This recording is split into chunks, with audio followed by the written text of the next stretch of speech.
Because you get into that concern, you know, okay, well, I want to prove that what I'm doing is right. I want to be trustworthy. I want to acknowledge that what I'm making as my covenant is what I'm actually living up to. But what about if I make a mistake? I'm striving to do what's right. So what about, even though I'm trying to be the best father, I make a mistake and actually discipline Zachary wrong? And he gets really angry with me. You think that ever could occur? Yeah? Zach thinks so.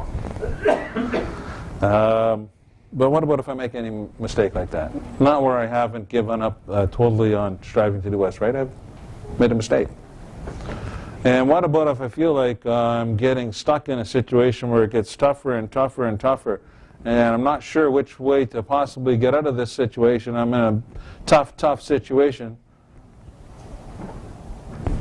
Usually revolves around relationships, by the way. And I don't know what to do in order to get out of it, but I'm striving to still do the right thing all the way along the way. It's kind of fascinating, because I think at that point in time, your temptation is, I just want to get out of it. My temptation might be, I just want to kill the other person that's around me. Wow. That's just a surface thing. I don't usually hit people. But you know, how many people have ever been around somebody that's driven you so nuts that you just stop it? But we don't do that. But sometimes when we feed on that, it can lead us down a really bad path and away from where we want to go. And your temptation can be set up with anger, bitterness. Your temptation, on the other hand, can be set up because you're really lusting for something. And the fact that you're really lusting for it, I really want that job, but I know it's going to be bad for me. Do I do it anyways? You know, you get yourself in sometimes a situation, and while all these things that occur in 1 Corinthians 10, describing everything that the Israelites went into the wilderness, all the things they became overcome by their stomachs, what they really wanted to do by their stomachs. They become overcome by their lust of their eyes. They just wanted to fool around, and they were in a miserable wilderness spot, and they just wanted to have fun. And they became overcome by griping. Just simply griping, instead of being thankful for what they have. And he says in here in verse 11, "Now all these things happened to them as examples, and they were written for our admonition, upon whom the ends of the ages have come. Therefore, let him who thinks he stands take heed lest he falls." Don't get puffed up about yourself. God called these people right out of Egypt, being slaves. Set them free. And yet he let them die. So don't get puffed up about yourself. Don't think that God owes you. He created everything for you. He doesn't owe you anything. Just do what's right.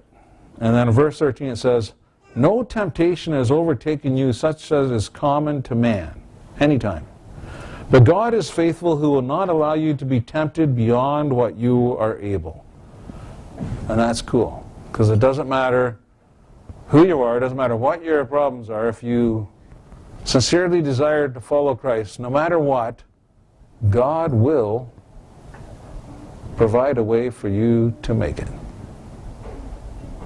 If that remains your attitude of heart.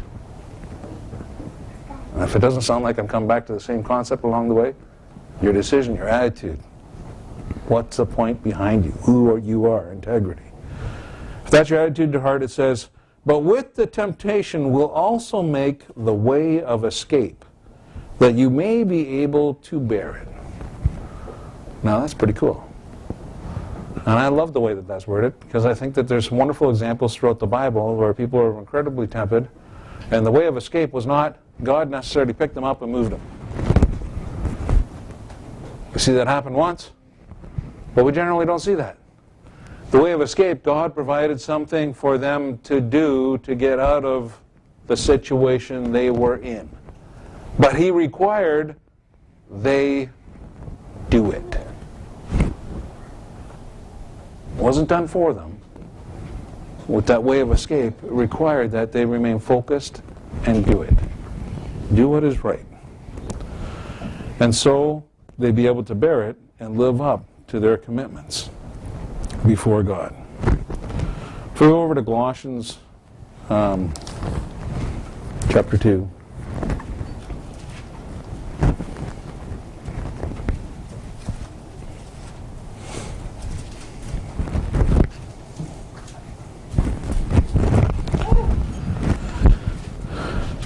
Reminding the Colossian church of what took place and how they need to be. He says in verse 11, "In him you were also circumcised with the circumcision made without hands, by putting off the body of the sins of the flesh by the circumcision of Christ. Buried with him in baptism, which you also raised with him through faith in the working of God, who raised him from the dead. And you being dead in your trespasses and the uncircumcision of your flesh, he has made alive together with him, having forgiven you all trespasses, having wiped out the handwriting requirements that was against us, which was contrary to us, and he's taken it out of the way, having nailed it to the cross. Having disarmed principalities and powers, he made a public spectacle of them, triumphing over them in it." So just as he believed and he had faith when he died that God would raise him back up, you're going down through these baptism waters, and when you come back up, you're realizing that your total faith, your life, is in God's hands. Completely and utterly. It was in God's hands. He raised you up. He's going to take care of you. And all the past record of sins is gone. Now that's pretty cool to me, because it's one of the worst things for us human beings is we keep remembering our faults, and oftentimes they drag around with us, and they're an ugly trail that are with us and behind us forever, because we keep living by our mistakes in effect. And this is really cool because it says your mistakes are gone. They're gone. Totally gone. Now, if somebody else wants to remember your mistakes, somebody else wants to judge you about all kinds of things, what do you care? That's the next part. Next part here, it says, "So let no one judge you in food or in drink or regarding a festival or a new moon or Sabbaths." Not that they're bad things. It says, "which are a shadow of things to come, but the substance is of Christ. Let no one cheat you of your reward, taking delight in false humility." Okay, so they have all kinds of things that sometimes people list up as what would make them more humble than another person. And we can put together all kinds of different rules because that looks more humble when people do that. And we can do that in a number of different ways. We can do that because we only drive a black car instead of a purple car, because when you drive a purple car, you're looking to be really racy. But it says, in that respect, ultimately it says, it has no value on whether or not you are humble, or whether or not you recognize Christ, most important in your life. That's the decision you made. All the other things that get built onto it to try to define what that means to people. It says, so don't worry about what anybody else is doing, but you made your requirement before God. So down in chapter 3 and verse 1, "If then you were raised with Christ, seek those things which are above, where Christ is, sitting at the right hand of God. Set your mind on things above, not on things on the earth. For you died, and your life is hidden with Christ in God." Okay, now this is a wonderful example, and that's where I say it's not worried about what everybody else says. What I'm worried about is making sure I'm doing the right thing. So not what everybody else is going to judge me about, I'm going to make sure that I'm doing the right thing. I'm no longer concerned about what my brother or sister says, what my mother or father says. I'm concerned about what God would have me do. Because He's my Savior. Jesus died for me. I'm His disciple.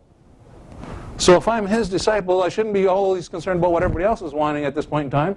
I got to be concerned with what He wants. So He says, set your mind on things that are higher. And then in verse 12 of chapter 3, "Therefore, as the elect of God, holy and beloved, put on tender mercies, kindness, humility, meekness, long-suffering, bearing with one another, and forgiving one another. If anyone has a complaint against another, even as Christ forgave you, so you also must do." Now that's quite an interesting list of characteristics there. To me, it sounds like he's talking all the way through here, a church that was always picking on one another. And now he says, look, you guys were all made righteous through Christ. Why can't you be concerned and caring for one another? Love one another. Be merciful when somebody else makes a mistake if they're striving to do what's right. And that was always the key thing with Paul. If they're striving to do what is right. And that is go back to a husband and wife. Your husband makes a mistake and is really short-tempered with you and is rude and doesn't clean up, throws his underwear on the floor again. Dirty underwear. But you know, on the other hand, he did try to do this, he tried to do that, he tried to clean out the garage, he was taking out the garbage, he was doing so many wonderful things that you could have seen, even though he was doing some of the things that maybe were driving you nuts. That usually happens more so early in a relationship than later on, probably. But maybe we can be merciful for the little faults when we see that they're ultimately striving to be the husband that you would have them be and that they would want to be. And vice versa. And be very concerned and caring and all those things. But when you come down to all those things, it's all about, okay, I didn't make myself great in any way, shape, or form. There should be none of this concept of self-righteousness within people who say that they're following Christ. Because the only way any of your mistakes are forgiven is in Christ. So now it's a matter of striving to do what's right. When somebody totally gives up and doesn't care and wants to go another way, that's a totally different response. It's a different response, should be a different response in all your relationships. But aside from that, put on all these wonderful characteristics. Focus on what you should be doing, not the things you should be staying away from. Up until the time you got baptized, most people are focused on making sure they put out the bad things in their life.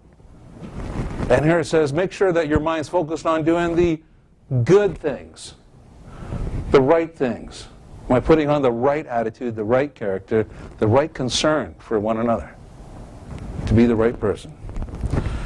And in that respect, it goes down from a family perspective again. It says, wives, submit to your own husbands, as is fitting in the Lord. Husbands, love your wives, and do not be bitter towards them. Children, obey your parents in all things, for this is well-pleasing to the Lord. And fathers, on the other hand, do not provoke your children, lest they become discouraged. So, you know, there's always balance back and forth on there. Sometimes people take that verse and they rip it out of context. And now, I'm the king of the castle. I like to say I'm the king of the house, by the way. But they fail to love. And, you know, sometimes, you know, the parents can say, you know, children, you have to obey me. On the other hand, the father's not supposed to be provoking the child. There's supposed to be general concern and love for one another and striving to do what's right, no matter what position we're in. Bondservants, obey in all things your masters according to the flesh, not with eye service as men pleasers, but in sincerity of heart, fearing God. So even if you're a slave to whoever, not just do what's right because the boss is looking. Do what's right all the time in sincerity of heart. It's who you are. And in that respect, this is all about integrity, every aspect of your life. Family, parents, children, people you're working with, every aspect of your right. And whatever you do, do it heartily as to the Lord and not to men, knowing that from the Lord you will receive the reward of the inheritance, for you serve the Lord Christ. But he who does wrong will be repaid for what he has done, and there is no partiality. Masters, give your bondservants what is just and fair, knowing that you also have a master in heaven. So if you're the boss, it doesn't give you a free and clear because they're supposed to do what's right. Make sure that you're treating them with genuine concern as well.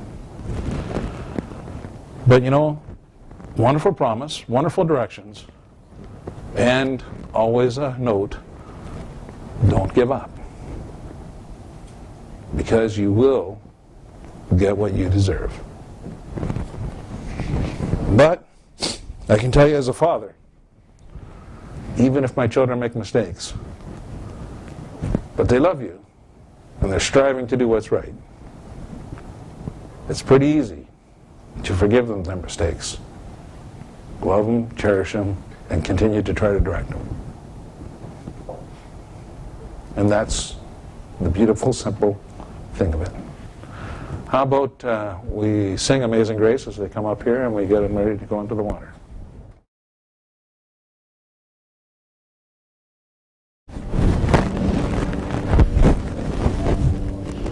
Just as I am without complete content, thy blood was shed for me, and death thou bidst me come to thee, O Lamb of God. I come,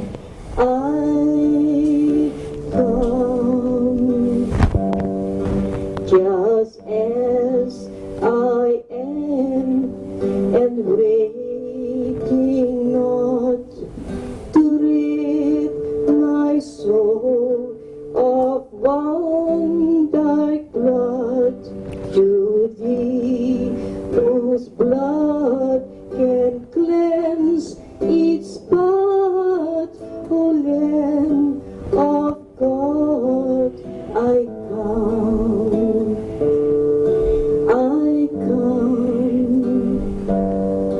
just as I am, though tossed about with many a conflict, many a doubt, fightings and fears within, without, O Lamb of God. I come,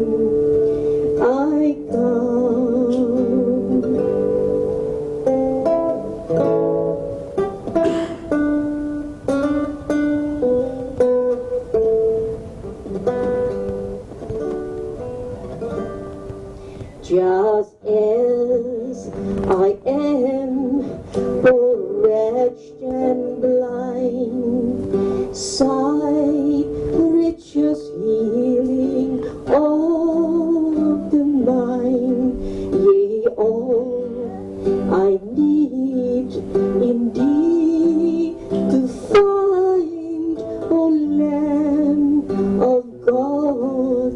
I